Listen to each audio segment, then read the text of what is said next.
হিমন্ত বিশ্ব শৰ্মা ডাঙৰীয়া ভয় খাইছে। কিয় ভয় খাইছে? ২৬ৰ নিৰ্বাচন আহিছে।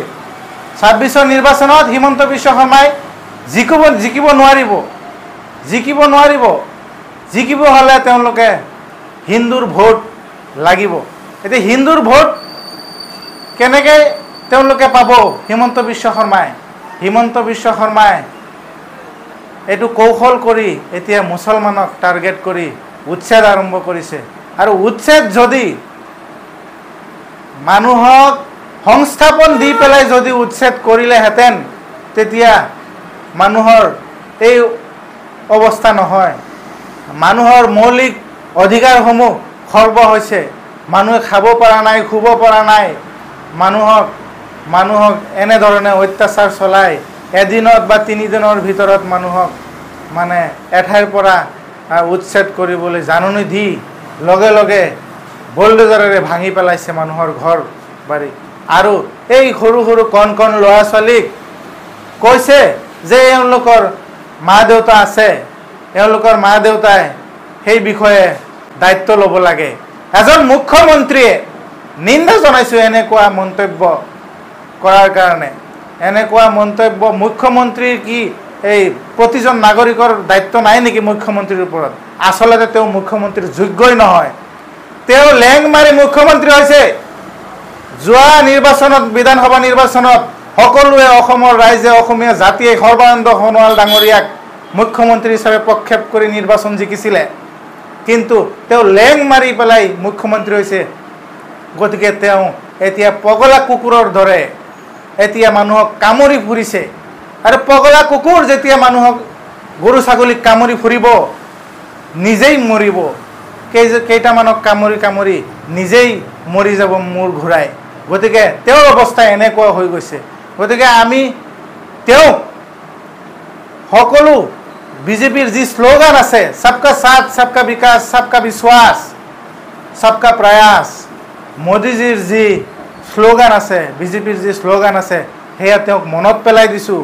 আপুনি অসমীয়া জাতিক যদি সঁচাকৈ ভাল পায় তেতিয়াহ'লে আপুনি এনেকৈ মিয়াসকলক অসমীয়াৰ পৰা আঁতৰাই খেদিবলৈ আপুনি এই চেষ্টা, মানে আপোনাৰ যি চেষ্টা কৰি আছে মিয়াসকলক যাতে অসমীয়া জাতিৰ পৰা আঁতৰ কৰিবলৈ, এই চেষ্টা আপোনাৰ বিফল হ'ব। আমি মিয়াসকল অসমীয়া আৰু অসমীয়া হৈ থাকিম ভৱিষ্যতে। আমি কোনোদিনেই মিয়াসকলৰ মাজত এজনো বিদেশী নাই। বাৰে বাৰে আমি প্ৰমাণ দি আহিছোঁ, NRC দিছোঁ, ভেৰিফিকেশ্যন দিছোঁ, বিভিন্ন পদক্ষেপেৰে আমি প্ৰমাণ দিছোঁ আমি এই দেশৰ আমি নাগৰিক। আমাৰ মাজত এজনো বিদেশী নাই। গতিকে মই অসমৰ মুখ্যমন্ত্ৰী হিমন্ত বিশ্ব শৰ্মা ডাঙৰীয়াক অনুৰোধ জনাইছোঁ, আপুনি এনেকুৱা ধৰণৰ অমানৱীয়, অগণতান্ত্ৰিক উচ্ছেদ বন্ধ কৰক আৰু এই মানুহখিনিক পুনৰ সংস্থাপন দিয়ক। এই মানুহখিনিক, এই খিলঞ্জীয়া মিয়াসকলক, এই আদিবাসী মিয়াসকলক আপুনি পাত্তা দিয়ক। আপুনি এই সাম্প্ৰদায়িক ৰাজনীতি বন্ধ কৰক। আপুনিয়ে দেখোন কৈছিলে গুজৰাটত পাইপেদি মুছলমানৰ তেজ গৈ আছে, সেইটো নৰেন্দ্ৰ মোদীয়ে কৰিছিলে। আজি আপুনি এই মুছলমানকে আপুনি অত্যাচাৰ কৰি আছে। একে মুখে আপুনি দুটা কথা কেনেকৈ ক'ব পাৰে? আপুনি আগৰ হিমন্ত বিশ্ব শৰ্মা হৈ থকা নাই, হিন্দুত্ববাদী সাম্প্ৰদায়িক হৈ পৰিছে। আপুনি মুখ্যমন্ত্ৰীৰ আসনত আপুনি ৰাজধৰ্ম পালন কৰক।